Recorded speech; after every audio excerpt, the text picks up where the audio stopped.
room, so I'm glad you're all here.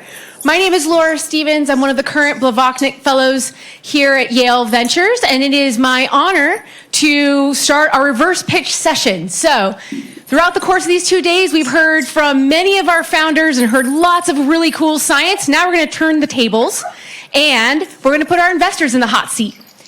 So first up to tell us about their fund and their motivation is Mary Claire McCory from Sanofi External Partner Innovations.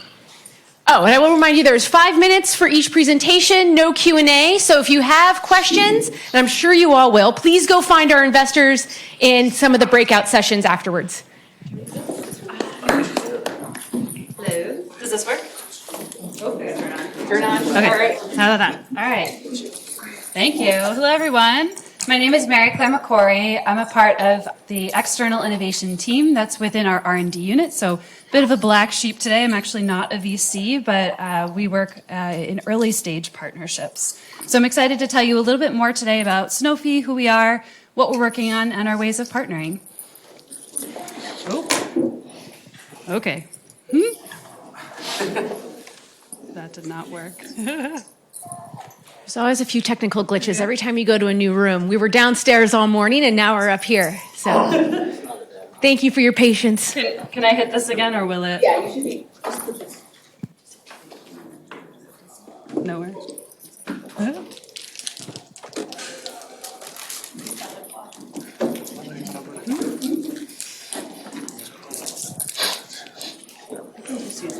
Does it work now? Yeah, Okay. it's working. Okay. All right. All right. So Sanofi has a deliberate, holistic approach to sustaining a long-term pipeline. At its core, we are focused on immunology and inflammation, and we are expanding into other areas related to those pathways in oncology, neurology, and rare disease. And we are also leveraging innovative platforms that we can scale across all of our therapeutic areas. We are expanding into immunoadjacent areas as well, particularly in ophthalmology. And then we're also looking at white space areas. These are areas like women's health and healthy aging, and these are areas that are really poised to fundamentally reshape healthcare as well as biopharma. And across this spectrum, we are actively looking to partner. We have internal R&D capabilities, but in order to remain at the cutting edge of science and innovation, we are also looking at leveraging external innovation. So who are we, the external innovation team? We are Sanofi R&D's window to the outside world, and we look at the way that we engage in 3 different phases. First, we're looking to discover. So we are connected with accelerators and incubators, as well as academic labs, looking to identify pre-Series A companies and innovations that we can then use to apply that into our pipeline. Once we've identified something of interest, we are then looking to develop. So we want to be there on the ground floor with you to be able to de-risk this and conduct proof of concept studies. So we're here to collaborate and then to translate this. Once something has shown its value, we then refer these over to our business development team. So this could be for licensing opportunities and then also for investment opportunities with our ventures team. We also have long-term partnerships that we have within our scientific R&D teams, and our team will oversee those kinds of engagements. And so our strategy here is simple. We're really looking to de-risk the innovations early, accelerate these into translation, and then to create opportunities for our partners and for Sanofi. So how do we actually do this? How are we engaging? We have a couple of mechanisms in which we do this.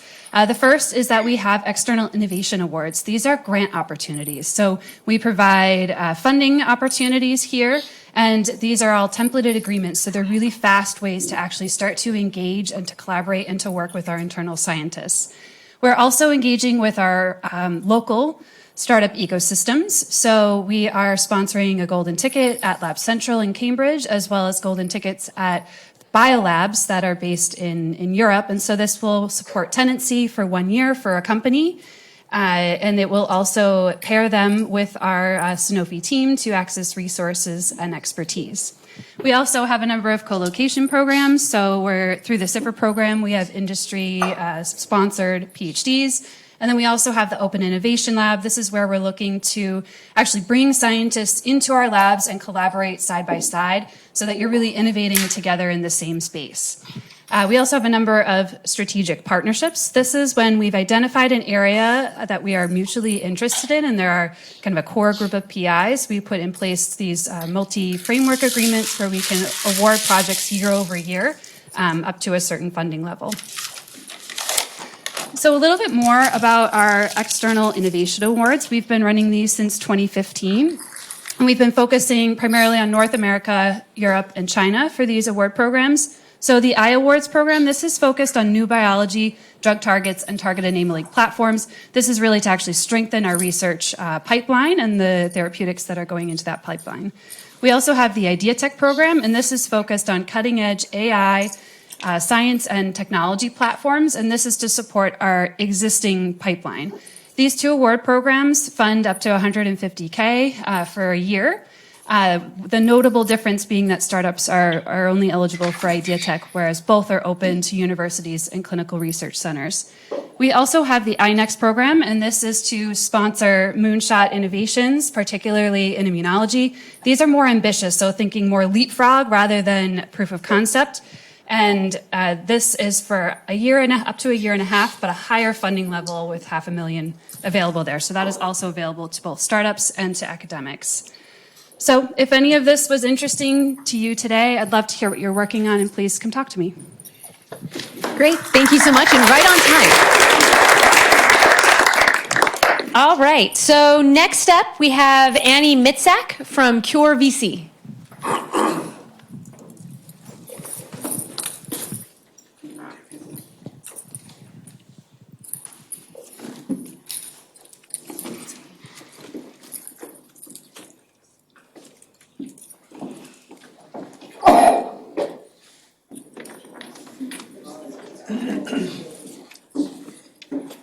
So we're going to have two investor pitch sessions. Then between each one, we have some breakout space for networking. So be sure to go network, ask questions, and then come back to hear more.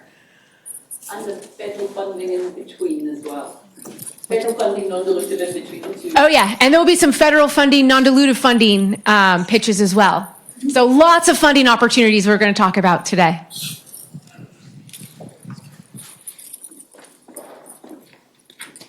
Well, maybe I'll start introducing myself. You can go to the next slide. Okay. This is me, right? It's good. I'll go to the next slide. Okay. Hi, everyone. Thanks so much, Morag and team, for having me again. I'm Annie Mitzak. I'm a partner at Cure Ventures. We are based in Boston.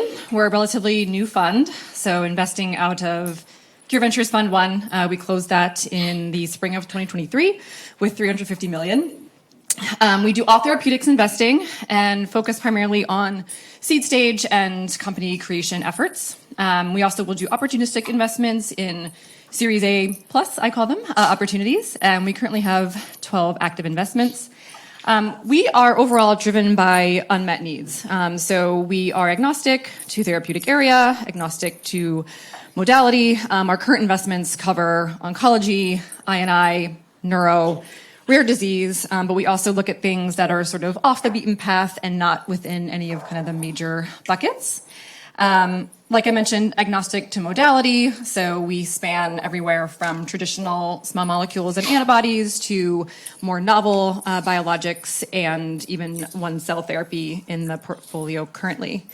And importantly, sourcing from academia is one of the core parts of our strategy. So the portcos highlighted here were all spun out of academia or were founded around technology coming from an academic lab. I'll point out Triton, which has a Yale connection.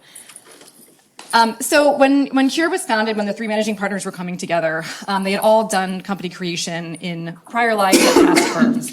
And what they wanted to do in forming Cure was to really do company creation differently and hopefully better. So let's leave behind all the things that didn't work at those previous places and focus on the things that we think will work. And so there are three pillars to that strategy. So the first one is to seed with small dollars. So we really want to raise the right amount of money to de-risk the science, but also achieve milestones that will be fundable, that will bring in additional investment from future investors. So typically for our seeds coming out of academia, for instance, we will do a $5 to $10 million investment initially. We heavily tranche this, and this enables us to be very thoughtful about how we deploy the capital. We also pay very close attention to the milestones that unlock those subsequent tranches. The first tranche typically is looking to replicate the key data that was generated in an academic lab, for instance, do any tech transfer that's needed to external CROs, and determine what those key next steps are. Ideally, our entry point, we have the targets identified, and there's some sort of in vivo proof of concept, perhaps with a tool compound. We're okay taking some medchem risk, but ideally at least the target and some of that proof of concept data. And then we really just want to be very thoughtful about generating that data before scaling up into more financing, more team members, et cetera. The second thing that we bring to the table is that we work quite closely with founders and entrepreneurs in running the companies during the seed period. So sometimes this is not required, but certainly for the academic spinouts, when there's a founder involved who is staying at his or her lab, we can actually step in and be that management for the first 12 to 24 months. And the reason that we're able to do that is because most of the team actually comes from biotech and pharma. So we've developed drugs, gotten them into the clinic, and can step right into roles like chief scientific officer or interim CEO. And we're actually very cheap compared to bringing in that full-time management at the start. And we found that it often can be hard to really attract that management that you want when there's still a lot of de-risking ahead of you. And then lastly, a very important part of our model, and it sort of is reflected in our name, which is a bit audacious in Cure Ventures, but we do lean very heavily on human genetics. So there are data out there suggesting, or actually showing, that targets with human genetic validation are much more likely to have success in the clinic. And we've really taken that to heart. We've actually put a lot of resources, both monetary and from our team, to build what we call Mendel, which is our in-house genetics platform. This brings in over 1 million fully sequenced human genomes, many of which have annotated medical records, into our system. We can then query these data sets to ask questions around targets and particular disease states. So we use this in diligence, particularly for novel targets, and targets that are being positioned perhaps in novel indications. And then our portfolio companies can also access these data for things like indication prioritization or patient segmentation. So I'm going to leave with this slide, which is our team, which is really the most important part of Cure. It's an amazing team. I've had the pleasure of working with everyone there for about 3 years now. And we're just really excited to be engaging with the Yale community. So please come chat afterwards. Thank you so much. Great. Thank you so much. All right. So next up, we have Laser Boyik from Curie Bio.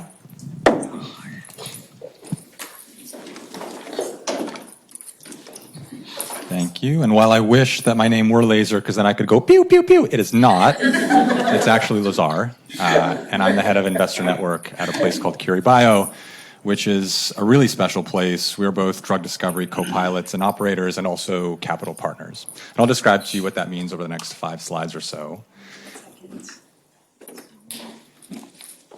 And you can probably tell that I've made that joke many times over. Great.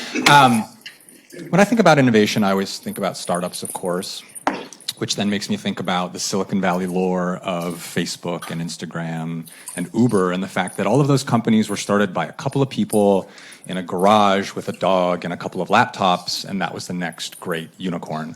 And that hasn't really happened in therapeutics, largely because in our business, it has been extremely expensive just to get started. You would need like $80 million, you would need a massive team and a large lab space equipped with some of the most state-of-the-art equipment so that you can actually get started.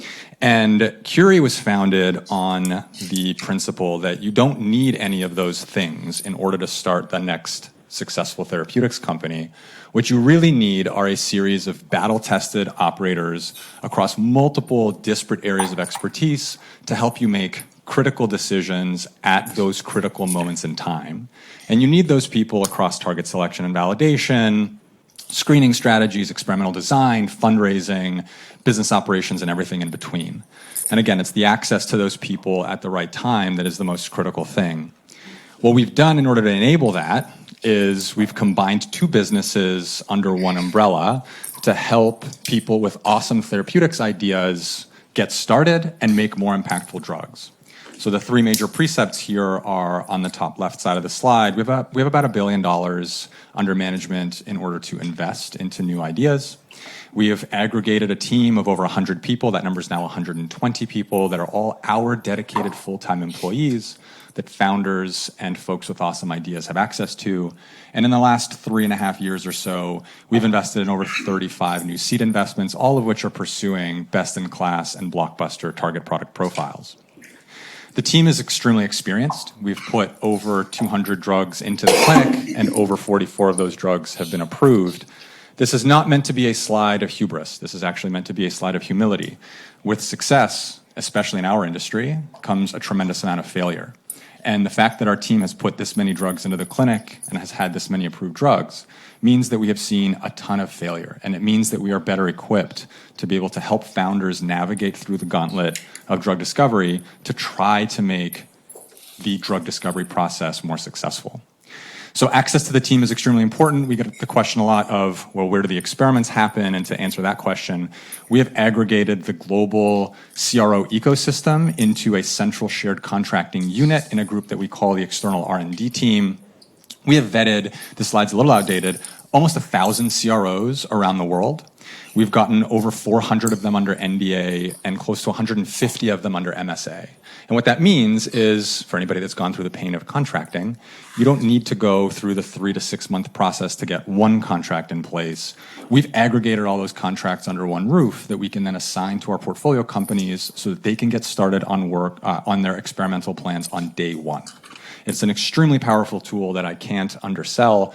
The fact that you have effectively the world of CROs as your on-demand laboratory service rather than having to build your own lab is a massive cost reducer and therefore eliminates one of the major elements of the cost to try.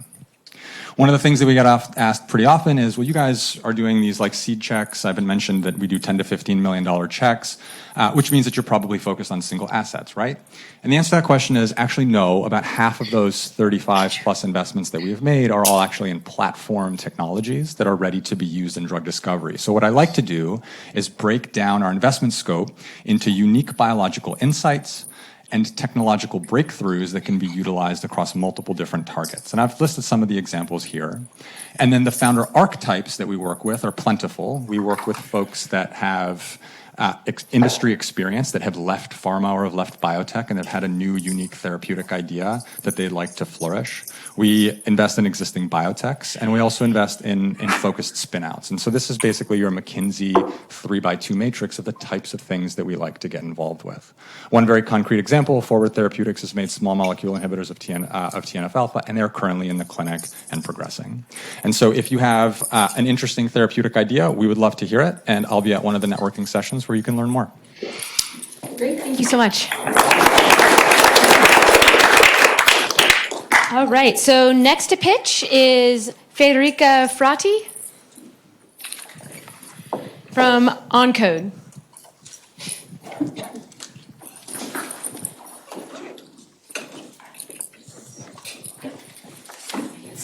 Great. Hello, can you hear me? Yes. Okay. Good afternoon. I'm Federica Frati from Oncode Accelerator. We're based in the Netherlands. I don't know how many Europeans are here. Oh, some European. Nice. So, actually, most of the time, you know, when you attend this kind of session, there are either organization that sits on the more capital side or the research side. What we do and where actually we operate, it's more on translation. We have a special focus on translation because actually today, I mean, what we see is that there's fantastic innovation in oncology. There is AI-driven discovery. There is the next generation of biologics coming, cell and gene therapies, and also the therapeutics platform are becoming more and more sophisticated and advanced. So the science is really extraordinary, and that's also what we are seeing in these 2 days, so what we've seen yesterday, what we've seen at the session today. But there's still a very big disconnect between what we see, between the breakthrough science and actually the science that reach the patient into the clinic. And this is where we operate. We are not traditional VC. We are not grant providers. What we are, it's really an acceleration partners for accelerating and improving translation. So we're specially designed to actually accelerate the development of oncology therapeutics, moving from discovery towards the clinic, and also helping these therapies become more investment ready. Okay, so we know how difficult it is actually to generate very strong translational package that can make a program advance and reach the patient. And what we're doing is that we found a solution, our solution. It's a demonstrator projects. Demonstrator projects are kind of co-development, shared risk programs that we established, and actually demonstrator projects are instruments that can, let's call them partnership, or yes, partnership that we can establish with innovators.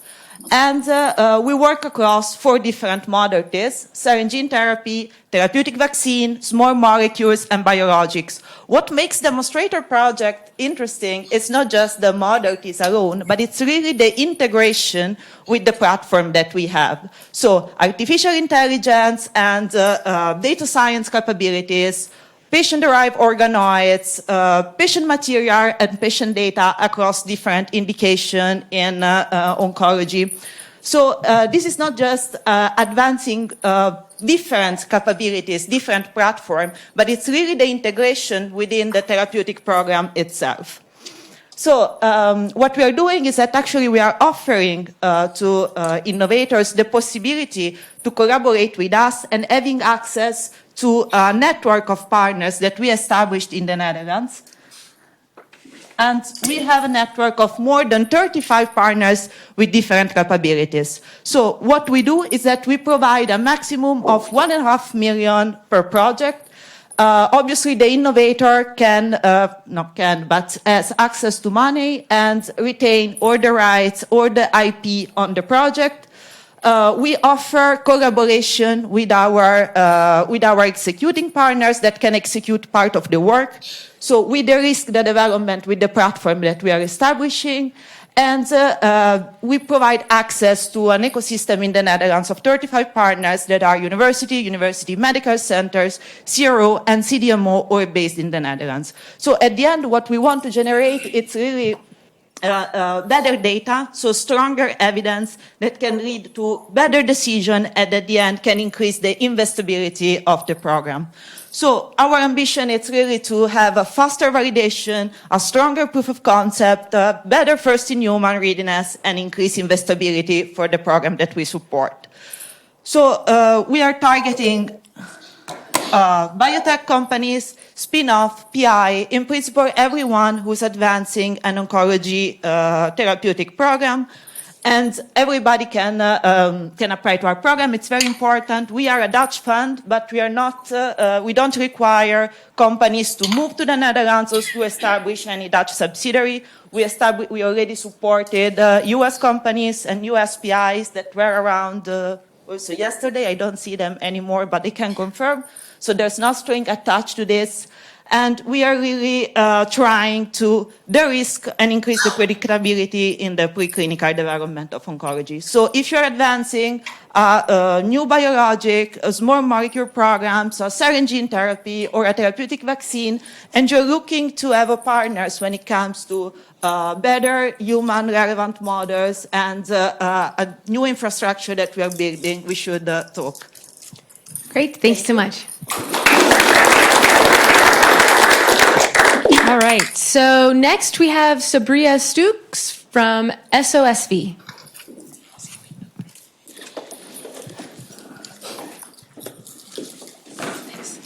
I only have one slide. So.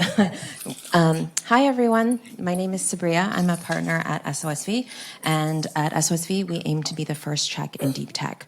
Our fund actually started as a family office in 1995 and didn't become an institutional fund until 2013 when it had the idea that what if we gave very smart scientists and engineers that had ideas that many of the traditional VC funds said were either too early or too out of the box, or they needed to see a little bit more traction to fund, what if we gave those individuals and those ideas small checks to see if there was a there?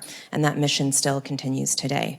So our goal is to write checks into pre-seed companies, usually anywhere in the order of 200 to 500K, and using those checks to help them hit technical or scientific milestones, or the milestones that matter, to essentially increase value in the company so that later stage investors have higher conviction in what they do. As it says, we are the first check in deep tech, and deep tech really can run the gamut from, at least for us, from therapeutics, everything to plasma, fusion, robotics. I like to say if it has a scientific, technical, or engineering component to it, we will take a look at it. And so, as it says, we specialize in startups that some would say are too early, and we are not afraid to be the first institutional check into companies. We reserve capital for later stage rounds, but would not write those checks unless we've put a first check into your pre-seed round. We are actively deploying out of our fifth fund, which is $306 million, and we aim to make anywhere from 60 to 70 investments a year. We have 3 teams, one located in San Francisco, one in New York, and one in Newark. And again, that spans technical expertise across therapeutics, engineering, and hard tech.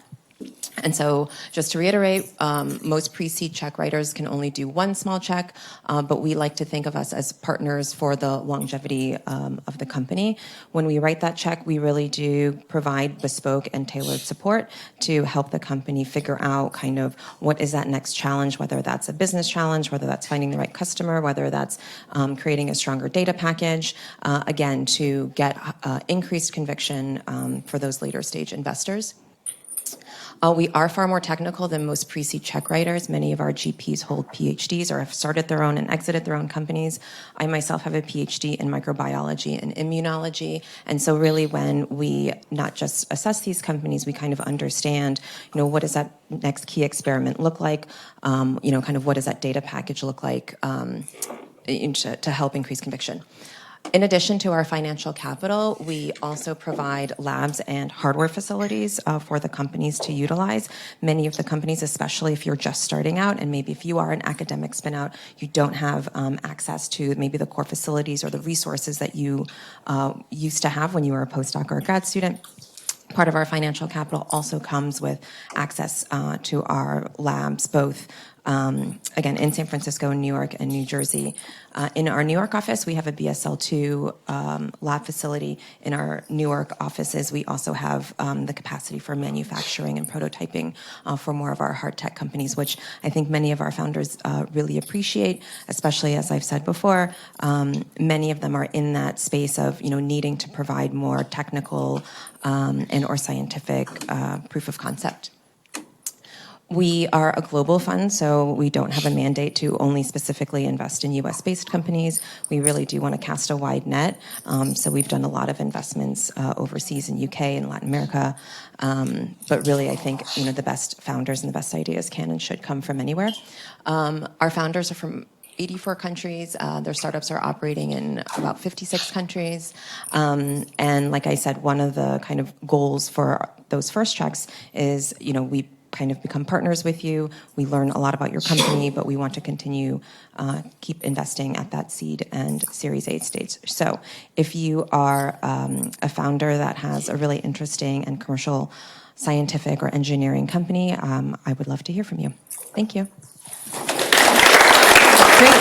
Thank you so much. All right. So now I'd like to toss the microphone to my fellow Blavatnik Fellow, Nancy Say. I think there's a couple of seats free in the middle if anybody wants to grab them as well. Hi, everyone. Our next speaker is Nicola Lamonique from Johnson & Johnson.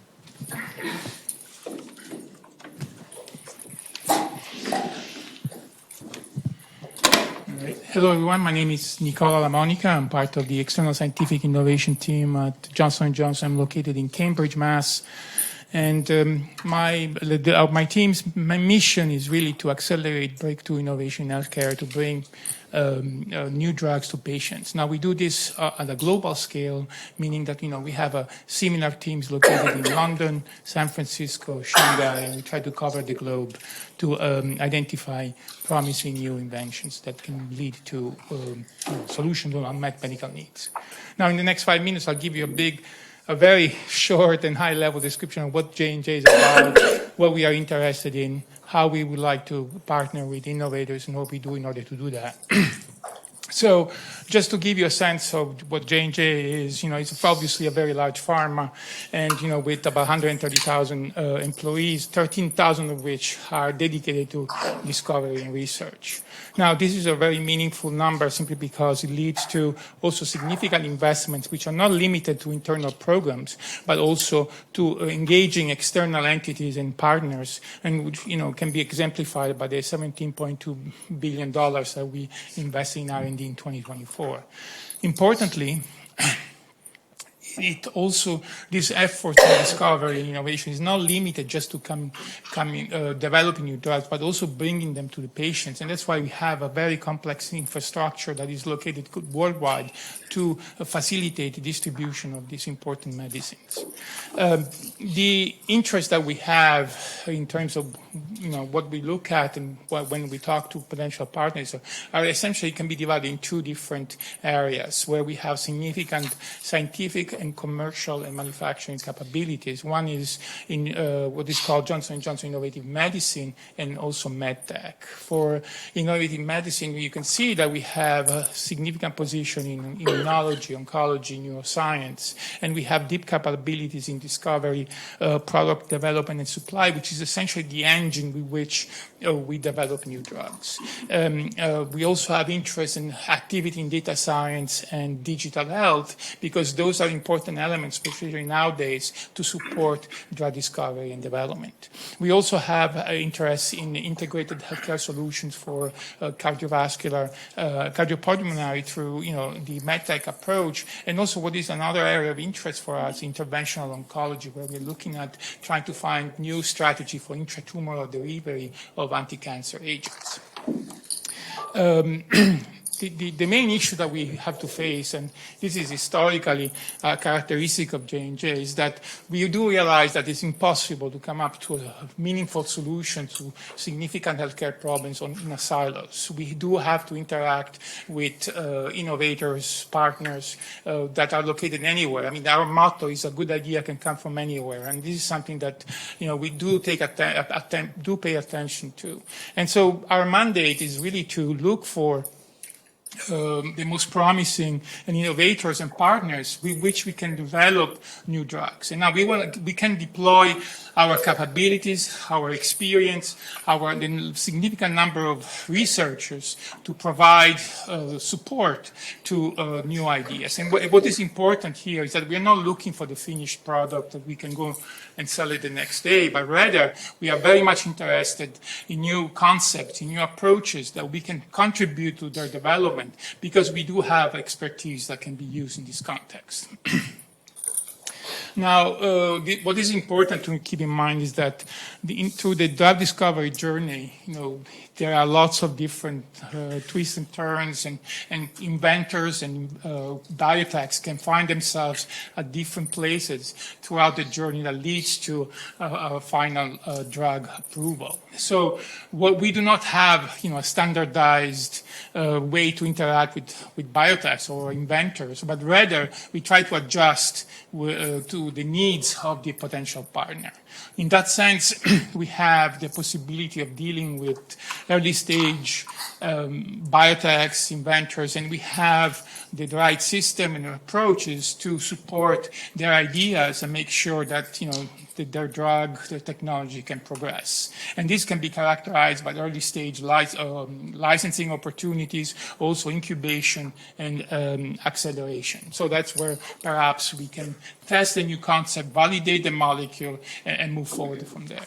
Obviously, we do have capabilities for equity investment, even though I'm not part of the Johnson & Johnson Development Corporation, which is a team that's part of J&J that is, been around for about 50 years, investing in new companies. And that's something, a tool that we use to support the interactions with, promising companies. And lastly, a more conventional type of interaction that we can have with late-stage products is like a classical business development approach where, we have merger and acquisitions or, license late-stage deal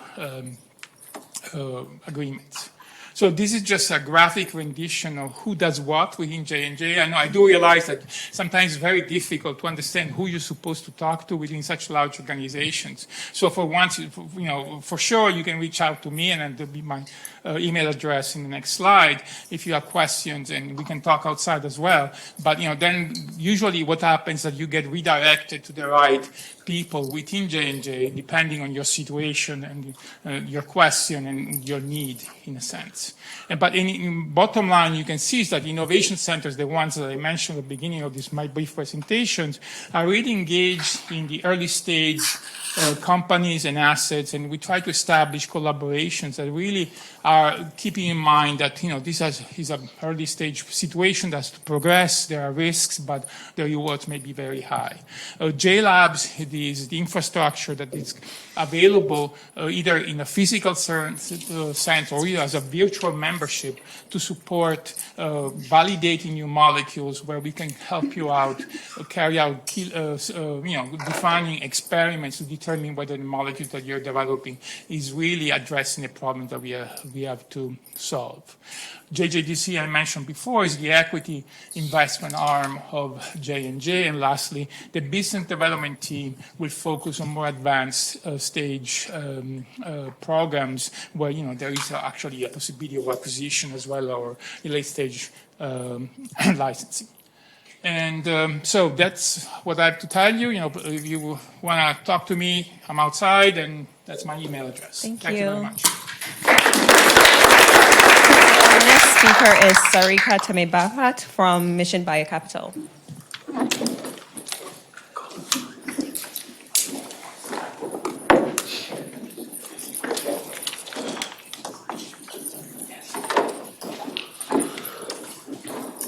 Hi, everyone. Wow, I was here a year ago, and now I'm standing up here and having the weird feeling that I was here last week. So if anyone has a drug idea for that, come find me. But my name is Sarika Tema. I'm an associate with Mission Biocapital. We're an early stage life sciences VC based in Boston, and I'm looking forward to telling you a little bit more about the fund and our focus areas today. So as I said, we're an early stage life sciences VC focused almost exclusively on therapeutics. Typically with our main fund, that will mean seed and Series A investments. Check sizes of typically 5 to 10 million for the first check, and then 15 million throughout the life cycle of a company. Now that we're done with some of those numbers, I'll tell you a little bit more about our investment thesis. At the core of our thesis is really our global lab network. This includes biolabs, NBC Biolabs, and the Lab Central brand in Cambridge. And this network, which was founded by our managing partners, really exists to address the problem that Annie and Lazar and others spoke to today, that early stage life sciences companies face in kind of standing up a company that tends to be very infrastructure heavy and expertise intensive. The lab network really exists to facilitate that in a flexible way. Companies can move in. We like to say that they can complete an experiment on day one. And getting to know companies through that network is a big part of how we make investment decisions and also provide mentorship to companies throughout their life cycle. We actually sit alongside our companies in the labs within our West Coast offices, within Cambridge, and now in our newest offices in Copenhagen. This is our team. As I said, Doug Crawford and Johannes Freyhoff are actually two of the founders of the lab network as well as of the firm. We're also a team of close to 20 clinicians, scientists, founders, and operators who are more than excited to help your company throughout its journey. Now that I've talked a little bit about the main fund, I'll speak to the Platinum program. This is particularly salient since we're in New Haven. We actually have Manuel Moore, fun magic trick. When I show this slide, Manuel appears in the room, so go say hi to him after if you can track him down. The Platinum program is a pre-seed call for proposals that we run annually. Applications just closed this year, but we do expect to run another round next year. The program's aim is to be a complete package of support for companies who have not yet raised their seed round, really enabling companies to generate that data package, whether it's kind of early in vivo proof of concept or some early hit generation, some proof of concept with a tool molecule, et cetera, that will allow them to approach investors for a more fulsome seed round down the road. Part of the ticket also includes lab space, connections with CROs. We have a number of partnerships for preferred pricing and deferred pricing, equity for services, things like that, that we can facilitate through the program. And I'm more than happy to share more about that offline. We do have a portfolio of now 4 New Haven companies through the Platinum program. That's 1/6 of our total Platinum program portfolio, so definitely overrepresenting Yale spinouts and science, and that's because we found just incredible quality coming out of this ecosystem. Cloverleaf Therapeutics, one great example, we invested through the Platinum program in 2023. Just as a case study, that investment, $500K, allowed them to generate in vivo proof of concept data, cement a partnership with a top pharma, and really kind of assemble the data package that is now allowing them to approach seed investors. Lastly, I'll conclude that our Platinum program this year is partnered with Connecticut Innovations. This is a great group that we're more than excited to be working with. The impetus here should be clear. We've just had amazing success investing in New Haven companies through the program. So this year we're introducing actually a dedicated ticket for the New Haven area. So we'll guarantee awarding at least one New Haven-based company a ticket this year. So excited to be launching that this year. Hopefully something we'll continue to do in the future, and happy to share more if you want to chat later.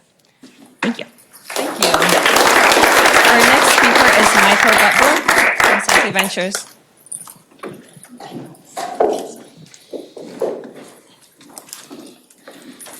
All right. Hi, everyone. My name is Michael. I am a principal at Sante, and I want to thank the Yale team for giving me the opportunity to tell you a little bit more about the firm. So, like many of the other groups here, we're an early-stage healthcare-focused institutional VC. We've raised 5 funds to date over 20 years. Our most recent fund that we're investing out of now is a $330 million fund that we announced in February of this year. In that fund, we'll look to invest in about 20 to 25 companies to give you a sense of how many companies we'll invest in over the next couple of years. We write checks that are about $5 to $10 million. And we are really looking to do anything from company formation to seed and Series A syndicated investments. When it comes to company formation, we look across ecosystems. We've done academic spinouts. We've done spinouts from industry. And generally, we're looking for entrepreneurs who can come drive these projects. We're a small team. Again, most of what we do is syndicated investments. So we like to partner with enthusiastic and energetic entrepreneurs who can really make these projects go in partnership with us and the capital. Everything in healthcare is kind of under scope for us, but we're really looking at therapeutics, medical devices, and software solutions for the healthcare system, primarily. We do invest globally. We have a headquarters in hot and sunny Austin, Texas. We also have an office in Boston, where I'm based, so you can come visit me there. That office is myself and a couple partners really focused on the biotech ecosystem.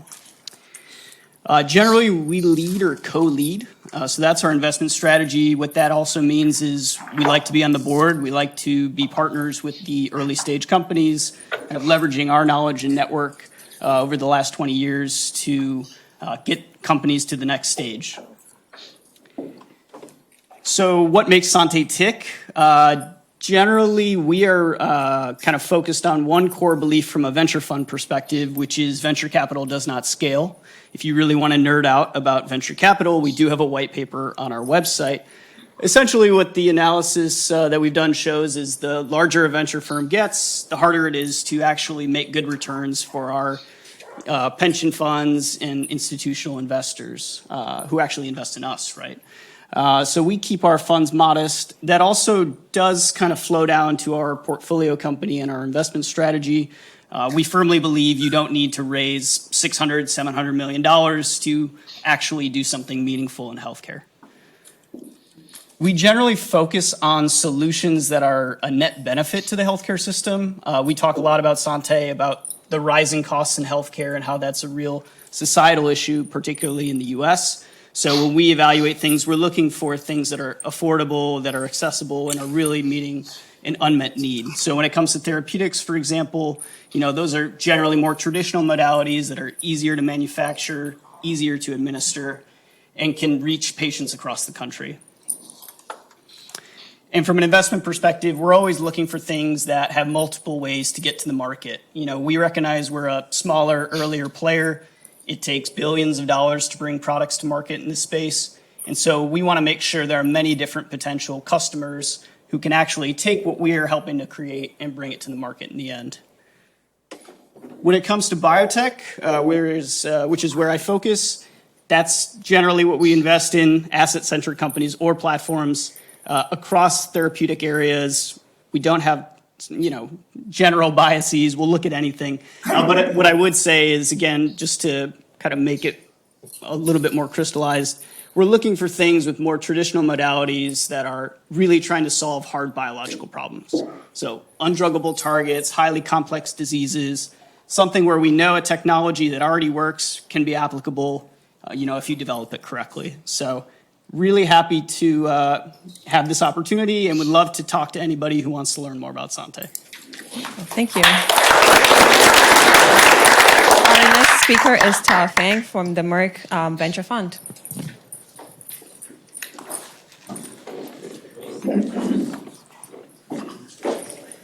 All right. Hi, everyone. Tao here, Senior Associate on the Merck's Ventures team. And it's a great pleasure to have this opportunity to do the reverse pitch. And actually, it reminds me like 10 years ago when I tried to start my own biotech companies. And after 200 pitches, I can't speak how important. I can't speak more how important it is actually to understand your investors that, really help you accelerate the process a lot. So who we are, so as you can tell from the name, Merck Research Life Ventures Fund, we are the corporate venture arm of Merck, the US Merck.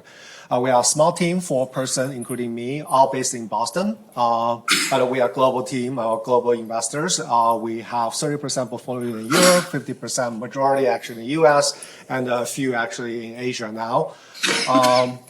We are laser focused on therapeutics. So in that sense, we don't invest in diagnostic device or digital health. But Merck has several other venture arms that do investment outside of therapeutics. We primarily focus on early stage biotech companies. In that sense, it's from venture creation to everything before clinical studies. At a high level, we are really looking at novel biology, novel modalities that slightly different from the current climate that people are looking for de-risk asset or biology. Actually, we are looking for truly novel stuff, and what we are looking for is a combination of novelty and the quality of the data and your plan to bring the clinic. And that's it. And we are therapeutic area agnostic, modality agnostic. We are not a business development team, so we have a lot of flexibility in terms of strategy and therapeutic area. In terms of how we invest, we are long-term investors or partners with your company. We bring usually $25 million per company per life cycle into each project. We try to be actively involved in your company, taking a board or observer seat. We bring significant experience for drug development, either through ourselves or through the network within Merck R&D system. Of course, on the strict confidentiality, and depends on how much company want to involve with Merck.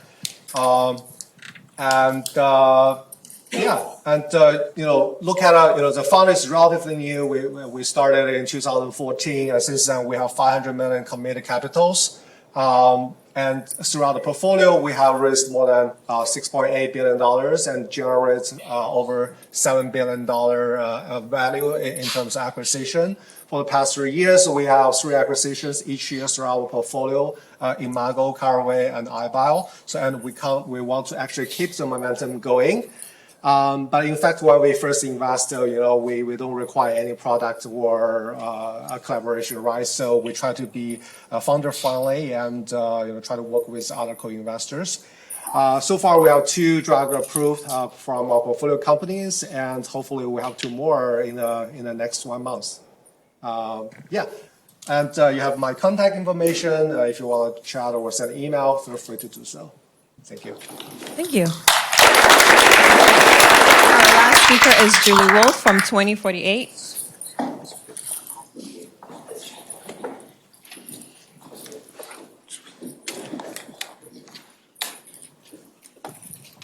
Hello, everyone. Very nice to see you all, and thank you for hanging out for the last investor pitch of the day. I'm coming from Boston, where we had a pitch competition yesterday and required all of the founders to only use 1 slide. And so I'm going to do the same. I know I'm standing between you and the networking. I'm Julie. I am a partner at 2048 Ventures, where we are a pre-seed and seed stage investment firm. Mandate across the firm is to invest in platform technologies, highly differentiated and with strong data moats. We also like IP in our bio portfolio, of course. We invest in 4 different verticals, including health tech and biotech, and those are the areas that I focus in. But we also invest in deep tech infrastructure and vertical AI. We are highly technical, we are highly thesis-driven, and you can find the theses for what we are looking to invest in directly on our website. If you go to 2048.vc, you'll see a number of those, and I'll highlight those in some of the areas that we're focused in health and bio. We strive to be the most helpful, least annoying person on your cap table. What does that mean? That means that we are there when you need us, but we do not actively do company creation. We expect that founders are the ones that are building the companies, and we are able to help as much as needed. So when there is either a crisis or if folks need advice, if they need a landscape or a higher, like 30,000-foot view, we are there to help. We open up our networks. We help to select and screen different first hires, for example, but we are a little bit less involved in building the product than some of the teams that you may have heard earlier here today. We are active in several areas within biotech and within health tech, and I'll highlight those here. We are very interested in platform technologies, as I mentioned, and that can include a handful of platform therapeutics. To us, a platform means that there's a discovery engine with which there will be several assets taken into programs and several different pipelines for different therapeutic areas or different indications. So we pay a lot of attention to what that discovery engine is, and we look at the different, whatever that GTM with the first indication. But we are not interested in things that are single asset or very binary type of risk. We also look at areas that I consider to be integral to the drug development pathway, so things such as measurement and manufacturing. For example, we have a company in the drug formulation space that uses automation and AI to more quickly find a drug's formulation that the API developer can then use to take that into further development. The company is Persist.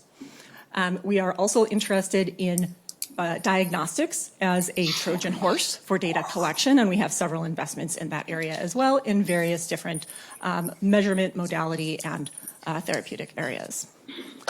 In health tech, we are interested in chronic care management and companies that are able to help clinicians to manage better their patients with chronic disease. We are not a B2C shop, so we don't do a lot of direct-to-consumer types of investments, but we work very closely with folks who are going to the clinics where the practitioners can then work with the patients. We are also interested in things that are in health tech, fintech, and we also look a little bit at care delivery directly. We write checks from $500K to $3 million.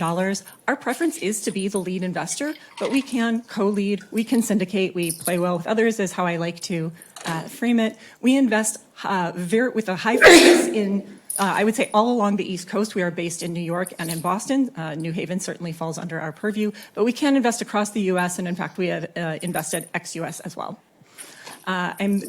Would point you to our 2048.vc/pitch page where you can upload all of your materials, and you can, if you are raising less than $1.5 million, select the fast track pitch option, which allows you to have an accelerated path to yes or no, where we promise if we take a first call, we will get to a yes or no within 10 business days.